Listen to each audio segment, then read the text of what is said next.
Just ছাপিয়ে গেলাম আমি। উফ, নিতে পারছি না, মানে হোয়াইটে গরম হয়ে যাচ্ছে। ও আমার মাথার উপরে কুকুর, চারিদিকে মানে কী যে হচ্ছে বুঝতে পারছি না। চলো মেন কোর্সে যাই। পুরে থাম, শোন, শরীরের পক্ষে এত টেনশন নেওয়া, এত হাইপার হওয়া ভালো না, জানিস? স্বাস্থ্যের পক্ষে ভীষণ ক্ষতিকারক। আর দেখ, বিশ্বাস কর, কিছু মনে করিস না, তোর স্বাস্থ্যে কোনো ব্যাঘাত ঘটলে ভাই আমাদের মতন এরকম চুনোপুটি কন্ট্রোভার্সি ক্রিয়েটাররা কী করে বাড়িতে হাড়ির ভাত চড়াবে তুই বলতো? হাড়িতে ভাতটা কী করে চড়াবে? তোর তো একটু বোঝা উচিত। তুই তো উদার মন নিয়ে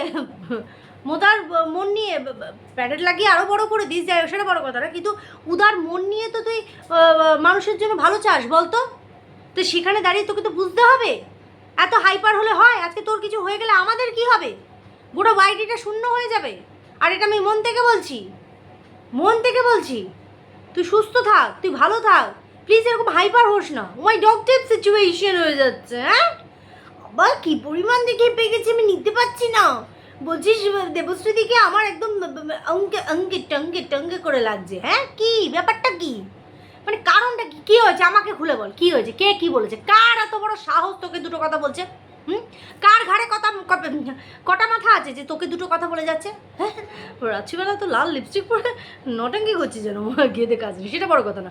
বড় কথা হচ্ছে এখানে ফোকাস করো না, যেটা বলছি সেটার দিকে ফোকাস দাও। এখনই শুরু করে দেবে কোন ব্র্যান্ড, শেডটা বলো, নটিস সব, সেটা বড় কথা না। বড় কথা হচ্ছে welcome back to my channel. কেমন আছো তোমরা সবাই? আশা করি সবাই ভালো আছো, আমিও ভালো আছি। কিন্তু আমি এগুলো নিতে পারি না। আমি বিশ্বাস করো, ওর এইরকম, দাঁড়াও একটুখানি এসি রেটে চালিয়ে দিই, আমার প্রচণ্ড গরম লাগছে। মানে আমি নিতে পারি না, ওর এরকম শরীর টরীর খারাপ হয়ে যাবে। এত হাইপার তোমরা কেন ওর পিছনে পড়েছো বলো তো? না হয়েছেটা কি? এতটা পিছনে পড়ার মানেটা কি আমি তো বুঝতে পারছি না। দাঁড়াও, হ্যাঁ এবার ঠিক আছে। খুব গরম। হ্যাঁ, না এরকম পেছনে পড়ার একটা মেয়ের মানে কি হয়েছেটা কি? ও যদি মনে করে যে আজকে কারোর সাথে ওর একটু গদগদ, না ভুল দিকে চলে আছে, গদটা চো করে দিচ্ছে, মানে ওরকম একটা সম্পর্ক আর কি, নটিস তো থাক না। কি হয়েছেটা কি? দেখো, একটা বাস্তব কথা তোমাদেরকে খুলে বলি, এই আমাদের প্রত্যেকেরই আশেপাশে আনাচে কানাচে দূর সম্পর্কের রিলেটিভ বা পাড়াতো তো কিছু, আমরা কিন্তু এই ধরনের জিনিস শুনি যে কখনো জামাই শাশুড়ির সাথে ভেগে গেছে, কখনো শ্বশুর বৌমার সাথে ভেগে গেছে, মানে এই ধরনের রিলেশনের তো কোনো মাইবাপ নেই। তারপরে পাড়ার দেওর পাড়ার বৌদিকে নিয়ে চলে গেছে, মানে প্রেম ভাবটা। দেখো, আমি এর আগেও বলেছি, এখনও বলছি, যদি হাজব্যান্ড ভালো না হয়, যদি তোমার ওপরে চরম পর্যায়ে অত্যাচার করে, কারণ আমাদের এই বছরেরই দুটো এরকম কেস আমাদের সামনে এসেছে, সদ্য বিবাহিত, বেশি দিন হয়নি, 4 মাস 5 মাস হয়েছে, আজকের ডেটে 2026-এ দাঁড়িয়ে দুটো নতুন ব্রাইডকেই কিন্তু তার শ্বশুরবাড়িতে হত্যা করা হয়েছে। আজকের এই 2026 সালে দাঁড়িয়ে, বুঝতে পারছো?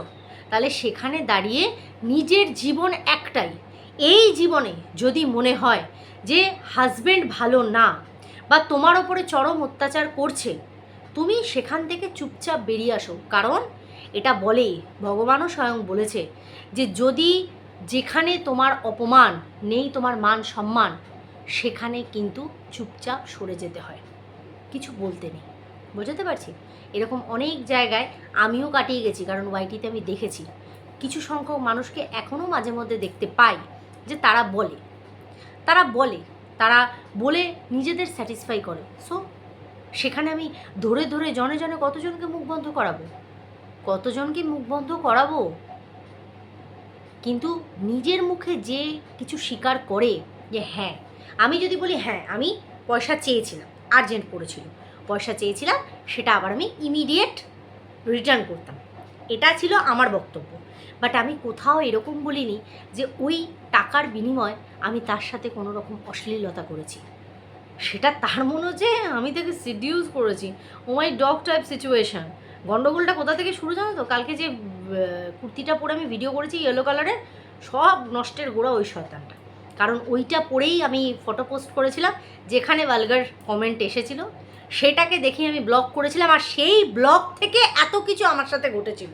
এটা হচ্ছে মানে পরিষ্কার মধ্যে কথা, কালকে কুর্তিটা পরার পরে আমার মনে পড়েছে, অনেক দিন পর আমি কুর্তিটা পরেছি, তখন আমার মনে পড়েছে, তখন তো নতুন নতুন ছিল কুর্তিটা, এখন তো বাড়িতে পরিনি, তো তখন আমার মনে পড়েছে যে একটা ব্লগ কাউকে কোনো রকম সাইলেন্টলি তাকে কোনো রকম নোংরা কথা না বলা, কোনো বাজে মন্তব্য তার নামে না করা, চুপচাপ তার করা একটা নোংরা কমেন্টের পরিবর্তে সাইলেন্টলি উইদাউট এনি কন্ট্রাডিকশান সরে আসার পরিণাম কতটা ভয়ঙ্কর হতে পারে, আর কিভাবে পুরুষ হয়ে নারীকে ছিঁড়ে খাওয়া সেটা তো আলাদা ব্যাপার, নারী হয়েও নারীদেরকে স্টিল আজকের ডেটেও ছিঁড়ে খাচ্ছে, এটার প্রমাণ আমি পেয়ে গেছি, যেগুলো আমাকে এখন আর বদার করে না, বুঝতে পারছি, একদমই বদার করে না। কিন্তু আজকে কোনো জায়গায় কোথাও আমি কোনো সময় স্বীকার করিনি আমি কোনো নোংরামি করেছি, কারণ ওখানে কোনো নোংরামি ছিল না। আমাকে বাঁচিয়েছে স্বয়ং আমার ভগবান, আমার মহেশ্বর আমাকে বাঁচিয়েছে, আমার গণপতি বাপ্পা আমাকে বাঁচিয়েছে। কিন্তু ঘটনা হচ্ছে যে নিজের মুখে স্বীকার করেছে, কাউকে বলিস না তুই বাবান আমার কাছে সব, সেটা এই যে বাবার নামটা, কেন বাবানকে নিয়েই এত আলোচনা হতো, ঠিক আছে, এই যে নামটা, এই নামটাকে নিয়ে কেন আলোচনা হতো, যদি সে অতটা ইম্পর্টেন্ট না, তাহলে কেন সে এতটাই চর্চিত ছিল সেই গ্রুপের মধ্যে, ভিডিও কলে চ্যাটিংয়ে কেন তারই উল্লেখ থাকতো সব সময়, কারণ যে করেছে সে নিজেই বলেছে যে আমি তো অন ক্যামেরা কিছু বলিনি, খুব ভালো কথা, আজকে কে কোথায় গিয়ে কি করছে এটা আমাদের ওয়াইটির বাজারে বসে দেখার কথা না, কারণ সে সেটাকে অন ক্যামেরা দেখায়নি, প্রথম বাস্তব কথা। এই যে আজকে তুই বলছিস না যে জাস্ট সীমাকে কেন বলে না, জাস্ট পতিতা বলছিস, দেখ আজকে যদি সে স্বামীকে রেখে একজনের সাথে হোটেলে যায়, তার জন্য যদি সে জাস্ট পতিতা হয়, তাহলে তুইও কিন্তু স্বামীকে রেখেই তুই আরেক জায়গায় মুখ মারছিস, তাহলে তুইও এক ধরনের পতিতার খাতাতেই পড়িস, এটা জাস্ট তোকে বোঝালাম। কিন্তু আমি কি তোকে পতিতা ডাকতে পারি? ডাকতে পারি না, কিন্তু খুব সহজে তুই সীমাদিকে পতিতা ডাকছিস। এবার তোর বক্তব্য হচ্ছে কেন সীমাদিকে কিছু বলা হয় না, কেন সীমাদিকে কেউ কিছু বলে না, কোনো কন্ট্রোভার্সি ক্রিয়েটাররা কেন বলে না, তারা দোগলা। শোন, আমি দেখতাম যদি যখন অন্য সমস্ত কন্ট্রোভার্সি ক্রিয়েটারকে নিয়ে তাদের চরিত্রগত বৈশিষ্ট্যকে নিয়ে দিনের পর দিন কাটাছেঁড়া করা হয়েছে, আর সেই কাটাছেঁড়াতে তুই প্রতিবাদ করেছিস, রুখে দাঁড়িয়েছিস যে হ্যাঁ দেখো এ তো অন ক্যামেরা কিছু দেখায়নি, তোমার কিছু বলার হলে এটা নিয়ে বলো, কারণ মেল ক্রিয়েটারের সাথে তো তোরই বেশি মাখামাখা সম্পর্ক ছিল, আজকে সে বেজন্মা, আজকে সে যা কিছু, আমার সাথে বা আমাদের সাথে না তার মাখোমাখো সম্পর্ক ছিল, না আগামী দিনে হবে, বাট তোর সাথে তো একটা মাখোমাখো সম্পর্কই ছিল, তুই ওকে শিরায় শিরায় চিনিস, ও তোকে শিরায় শিরায় চেনে, বোঝাতে পারছি? তা কই কোনো সময় তো তোর মুখ থেকে বেরোয়নি, বা অন্য কোনো কন্ট্রোভার্সি ক্রিয়েটারের যখন তারা বসে গেছিলো এইসব করতে, কই তখন তো একবার প্রতিবাদ করে একটা ভিডিও নামিয়ে বলিসনি যে না না দেখো যে জিনিসটা তোমরা অন ক্যামেরা দেখতে পাচ্ছ না সেটাকে নিয়ে এইভাবে তার চরিত্রে দাগ দিও না, আমরা তো দেখতে পাচ্ছি না। কিন্তু এই একই লজিক তুই অ্যাপ্লাই করলি নিজের ক্ষেত্রে, আর আজকে সেইটারই যখন প্রতিটা পদে নিজের তোর মুখ দিয়ে বলা কথাগুলো উঠে আসছে, দেখ কে তোর সাথে বিট্রে করেছে, তোকে একটা ফাঁদ পেতেছিল, সেই ফাঁদে তুই পড়ে গেছিস, তুই এতটাই গা ভাসিয়ে দিয়েছিলিস, তুই তোর অন্তরঙ্গ প্রত্যেকটা মুহূর্ত তুই তাদের কাছে তুলে ধরেছিস, আর তারা সেটাকে ক্যাপচার করেছে, তারা সেটা স্ক্রিনশট নিয়েছে, স্ক্রিন রেকর্ডিং করেছে। তুই বলছিস যে কেন একটা পুরুষকে পোশাক ছাড়া হোক পোশাক পরে হোক ফটো পাঠাবে, ঠিক আছে, বোঝাতে পারছি তো? দেখ অনেক কিছু আমার কাছে আছে, আমি দিই না জানিস তো, কারণ আমি আর জল ঘোলা করতে চাই না। সেদিন ইনস্টাগ্রামেও আমি একটা জিনিস খুঁজে পেয়েছি, যাই হোক ঠিক আছে ছাড়, আমি যেটা বলছি তুই তোর বক্তব্য হচ্ছে কেন পাঠাবে, তাহলে আমাকে একটা কথা বল, তোর স্বামী এত ভালো, আজকে সবার সাথে তুই লড়াই করছিস, তোর স্বামীকে কেউ কিছু বলছে, সেখানে তুই দেবশ্রীদির হাজব্যান্ডকে কি না বললি, সে তো আসেও না, তার খবরটাও কেউ দেখেনি, তাও তুই কত কি বললি, তোর হাজব্যান্ড এসেছে, তোর হাজব্যান্ডের অ্যাক্টিভিটি, তোর হাজব্যান্ডের তোকে নিয়ে কতটা কন্ট্রিবিউশন এইসব কন্ট্রোভার্সি লাইনে, সেটা আমরা সবাই দেখেছি। তারপরে গিয়ে তোর হাজব্যান্ড বেশি আসে বলি তোর হাজব্যান্ডের কথা তুলে ধরা হয়, তাহলে তোর হাজব্যান্ড যখন এত ভালো, তাহলে তোর কি প্রয়োজন পড়লো তার কাছে যেতে, কেন প্রয়োজন পড়লো ভাগনার কাছে যেতে, আমাকে বল না। যদি তুই প্রশ্নটা আমাকে করিস যে কেন তুই একটা পুরুষ মানুষের কাছে পোশাক পরে হোক পোশাক না পরে হোক, যদিও বা সেটার কোনো রকম সত্যতা নেই, ঠিক আছে, কোনো সত্যতা নেই, মিথ্যতাও নেই বলবো না, কারণ বলে না ওই যে একটা বিষয়, সে আমাকে সামনে থেকে জিজ্ঞাসা করছে এটা কি, আমার রিলস আমি পোস্ট করেছি, হু দ্য হেল আর হেল হিম যে সে আমাকে বলবে যে আমি কি পোস্ট করব না পোস্ট করব। বোঝাতে পারছি তো ব্যাপারটা? আচ্ছা, যেটা বলছিলাম, সেখানে দাঁড়িয়ে তুই যদি আমাকে প্রশ্ন করতে পারিস, সামান্য ছবি পাঠানো নিয়ে যদি তুই এই এত বড় প্রশ্ন করতে পারিস যে কেন, তো তাহলে তুই কি করে তোর এত ভালো স্বামী থাকার পরেও তুই রাত কাটাতে পারলি?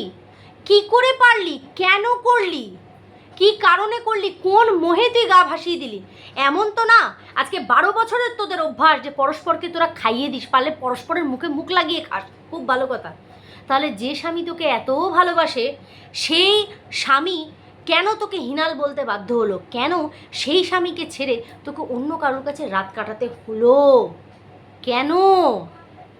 আর রাত কাটানোর পর থেকে ওই বিষয়টা আরও গভীর হয়ে গেল। তার বিয়েতে তুই অর্ধ উলঙ্গ হয়ে তুই নৃত্য করবি, এতটাও তুই এগিয়েছিস কেন? এই প্রশ্নটার উত্তর দে না। আমারটাও কেউ অন ক্যামেরা দেখেনি যে আমি ধরে ধরে কাউকে ছবি পাঠিয়ে বেরিয়েছি টাকার বিনিময়, বাট তোরটা তুই বলছিস আমারটাও তো কেউ দেখেনি, কিন্তু তোর যে মৌখিক বক্তব্যগুলো উঠে আসছে, তো তুই যদি আমাকে প্রশ্নচিহ্ন তুলতে পারিস তাহলে আমি তোকে প্রশ্নচিহ্ন তুলতে পারি না কেন? অন ক্যামেরা আমারটাও হয়নি, অন ক্যামেরা তোরটাও হয়নি, তাহলে তুই যদি আমাকে প্রশ্নচিহ্ন তুলিস তাহলে তোকে আমি প্রশ্নচিহ্ন তুলবো না কেন? আর তোর ভাগনার বিষয়টা তো হালে হয়েছে, শুনতে পেলাম আমরা। তুই তো আমারটা নিয়ে প্রশ্ন করে যাচ্ছিস কবে থেকে? হ্যাঁ, কতবার আমাকে বলেছিস, গ্রুপে পর্যন্ত আলোচনা করেছিস যে 49 খুব নোংরা, ওই জন্যই তো তোকে জিজ্ঞাসা তোর পেছনে কামড় দিয়েছি। কিন্তু বল, এই 49কেই গালি দিতে হয়, আবার এই 49-এর কাছেই তোকে আসতে হয়। কি করুণ পরিস্থিতি জানিস? তোকেই গালি দিতে পারি, রিপা আবার তোর কাছেই আসতে পারি। কেন রে? কেন? আমাকে প্রশ্ন করার আছে, ছাড় না সবাইকে, আমি তোকে প্রশ্ন করছি কেন? কি এমন তোর বাধ্যবাধকতা ছিল? কি এমন গা ভাসিয়েছিলিস? যার ভালো হাজব্যান্ড থাকে তার তো প্রয়োজন পড়ে না, তাহলে তোর কেন প্রয়োজন পড়লো? আজকে তুই দেবশ্রীদিকে তুই এই নন্দন বল সেই নন্দন বল, ওকে গালাগালি দে তাকে গালাগালি দে, প্রত্যেকটা কন্ট্রোভার্সি ক্রিয়েটার জানোয়ারের বাচ্চা তুই আজকে বলতে বসেছিস? তুই নিজে মানুষ হয়েছিস? তুই নিজে মানুষ হয়েছিস? তুই নিজের দোষটাকে ঢাকার জন্য দেখ কে তার লাইফে কি করে আমাদের এখানে জানার বিষয় না। তুইও যদি তোর ভাগনার সাথে শুস রাত কাটার ছ্যাওড়াস হ্যাদরাস, আমাদের কোনো কিচ্ছু যায় আসে না, কিন্তু কেন মানুষ তোকে বলছে? কেন বলছে? আমারও ভাল লাগে না রোজ রোজ বলতে। কি বলবো? এক কথা কি বলবো? তুই তো বলেছিস যে তুই ডেসপারেট, কে জানলো না জানলো আমার কিছু, তুই সবার সাথে লড়াই করতে পারবি কিন্তু ওর সাথে তুই লড়াই করতে পারবি না, কারণ তোর মনটা ওখানে রয়ে গেছে। তাহলে তুই কি করে গলা উঁচু করে অন্যকে গালি দিস? তুই দিনের পর দিন মানুষকে বলেছিস, আজকে মানুষ যে সুযোগটা পেয়েছে তাও অথেন্টিক একটা সুযোগ পেয়েছে, তাই মানুষ তোর ওপর চাপ দিচ্ছে। এখানে কে সতী কে মহাসতী? মহাসতীকে নিয়ে তো তুই নাকু নাকু করে বেরিয়েছিস, তোর ওই মহাসতীর সাথে পিরিত দেখে বলে আমরা জ্বলে মরে গেছি, অথচ ওই মহাসতীর সমস্ত নোংরামিকে তুই সাপোর্ট করে গেছিস দিনের পর দিন। আজকে তুই হিসাব দিস, যখন যখন পেছনে ঘাটা লাগে তখন তখন তুই বসে যাস বলার জন্য, যখন ভালোবাসা থাকে তখন তো বলতে পারিস, তাহলে তো বুঝি চল তুই নিরপেক্ষ। তুই ডবল ফেস না, তুই ডবল ফেস না। মা কাকিমারা একটু বয়স্কা যারা আছে তারা মেনে নিতে পারে না, তারা মেনে নিতে পারে না এই নোংরামিগুলোকে, তারা অ্যাকসেপ্ট করতে পারে না, তারা মানতেই পারে না যে একটা স্বামী ছাড়া কি করে একটা মেয়ে অন্য কোথাও মুখ মারে। কিন্তু দেখ, একটা পুরুষ মানুষ যখন ঘরে বউ রেখে গিয়ে বাইরে নোংরামি করে, আমি তাহলে আমার একটা এক্সপিরিয়েন্স শেয়ার করি। আমাকে যে ইয়োগা করায়, আমি তার এখানে নাম পরিচয় কিছুই আমি এখানে বলছি না, অতীব সুন্দরী একটা অল্প বয়সী মেয়ে, অতীব সুন্দরী একটা মেয়ে, কিন্তু তার হাজব্যান্ড তাকে ছেড়ে দিয়ে অন্য জায়গায় মুখ মেরে বেড়ায়, আর এমন এমন জায়গায় মুখ বেড়ায় তারা নোংরা, তাদেরকে দেখলে তার মুখ থেকে পর্যন্ত গন্ধ আসে। এই অপরূপ সুন্দরী মেয়েটাকে ছেড়ে তার হাজব্যান্ড অন্য জায়গায়, সে দুঃখের চোটে বলে ভালোবাসার প্রতি ঘেন্না ধরে গেছে। আজকে যদি সেই মেয়েটা অন্য কোথাও কিছু করে, আজকে মেয়েটার দোষ হয়ে যাবে, কিন্তু আজকে তার হাজব্যান্ড চারিদিকে মুখ মেরে বেড়াচ্ছে, একটা পুরুষ মানুষকে বলার সাহস কারুর থাকে না, কারুর থাকে না। একটা নারীর চরিত্রে দাগ দেওয়াটা খুব সোজা হয়ে যায়, খুব সোজা হয়ে যায়। আর আমাকে তো খুবই সোজা পেয়ে গেছে, কারণ আমার হাজব্যান্ড এখানে থাকেন না, সপ্তাহে একদিন আসেন, তার মানেই আমার চরিত্র ঘটিত নানান রকমের সমস্যা আছে। হ্যাঁ, আমরা জোর গলায় বলতেই পারি আমার যদি চরিত্রের দাগ থাকে তোমার বাবার কি? তোমার কোথায় ফাটছে? আমি কি আমার চরিত্রগত বিষয় এখানে নেগেটিভ কিছু ইম্প্যাক্ট ফেলছি? কিন্তু না, মানুষ তোকে বলছে, কারণ তুই কোনোদিনও কাউকে স্পেয়ার করিসনি।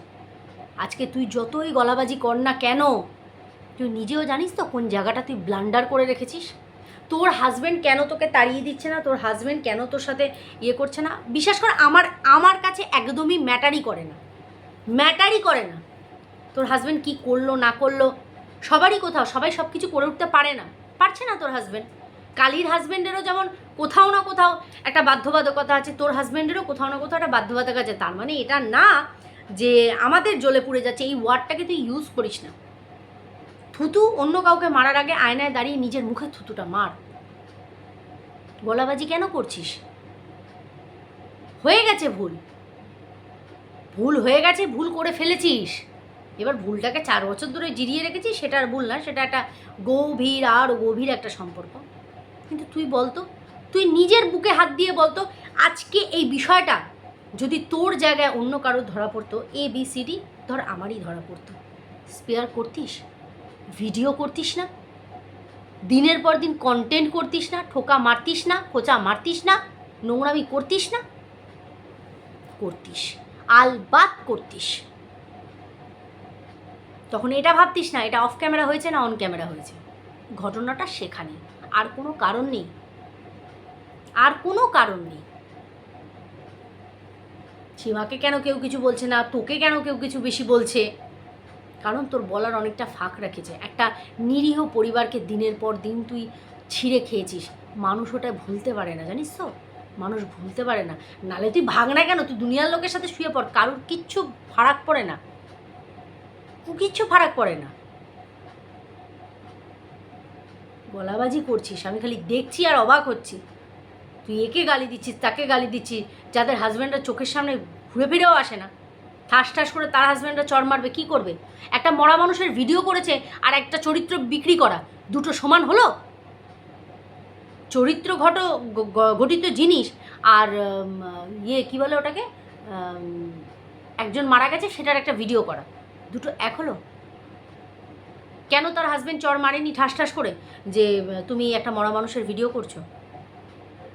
তাহলে তো তোর হাজব্যান্ডের তোকে লাথি জুতো ঝেঁটা মেরে শেষ করে দেওয়া উচিত। না, আমি কোনোদিনও ভায়োলেন্সের কথা বলবো না, গায়ে হাত তোলাটা কোনো সলিউশন না, কোনো সলিউশন না। বলিস না, মুখ উঁচিয়ে এই ধরনের কথা আর বলিস না। আমি জানি তুই ভীষণ ডেসপারেট, আমি জানি তুই কাউকে ডরাস না, আমি জানি তোর কোনো রকম হারানোর কিছু ভয় নেই, যার জন্যই তুই এতটা ডেসপারেট। কীরকম থামনেলে টাইটেলে খেলছিস, আজকে ননাসের বাড়ি থেকে তরকারি এলো। তুই মজায় খেলছিস, বিষয়টা বুঝতে পারছিস তো? তুই খেলছিস, you are enjoying this situation. তার মানে তোর কাছে কোনো ফারাক পড়ে না। কিন্তু কত মানুষের কোথায় কোথায় তুই মুখ বন্ধ করবি? এইভাবে এইভাবে গালাগালি দিয়ে? দেবশ্রীদি তোকে গালাগালি দিয়েছে? তুই পুটকি চুটকি লুটকি সব বলে তাকে 4টে কথা শুনিয়ে দিলি।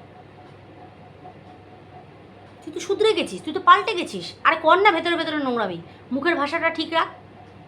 তুই যে বলিস না মুখের ভাষা না দিলেই যে সে বড় খারাপ ভালো হয়, তা কখনো হতে পারে না। তোর জন্য সেটা প্রযোজ্য, কারণ তুই নিজের মুখের ভাষাগুলোকে সংযত করে রেখেছিস। যে ভাষা তুই অফ ক্যামেরা বলেছিস ওটাই অ্যাকচুয়ালি তোর আসল পরিচয়। আজকে ধরে রাখতে পারিস নি। দেখ দেবশ্রীদির হাজব্যান্ডকে, দেবশ্রীদিকে কীভাবে তুই বললি। যার যেটা আছে সে সেটা নিয়ে একটু আধটু অহংকার করে। দেবশ্রীদির যেটা আছে দেবশ্রীদি সেটা নিয়ে অহংকার করছে। তুই গান নিয়ে প্রচুর অহংকার করিস, তুই নিজেকে কন্ট্রোভার্সি কুইন বলিস, তোর মতন কেউ হতে পারবে না, 7 জন্ম লেগে যাবে। এগুলো তোর অহংকার না? অহংকার না? কোন মানুষ তোর মতন হতে চাইবে?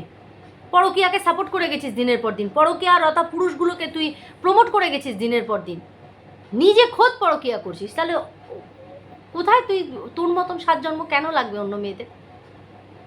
সবাই তো পরকীয়া করে না, কেন তোর মতন তাদের জন্ম চিন্তা করতে হবে? তারা তোর মতন জন্মকে ধিক্কার মারবে, পরিষ্কার বলছি। গলাবাজি করার আগে দুবার ভেবে নিবি। চলো বন্ধুরা, ভিডিওটা এখানেই এন্ড করছি। সবাই খুব ভালো থেকো, সুস্থ থেকো।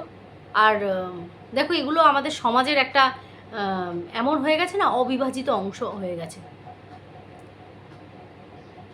কে কোথায় কোন পরিস্থিতিতে কি স্টেপ নিচ্ছে সেটা আমরা কেউ জানি না, কেউ জানি না। কিন্তু কোনো পুরুষ মানুষের জন্য কোনো স্ত্রীর জন্য কোনো পুরুষ মানুষ যদি আননেসেসারি নিজের লাইফকে শেষ করে দেয়, তার থেকে বেটার নিজের লাইফটাকে নতুন করে সে গড়ুক।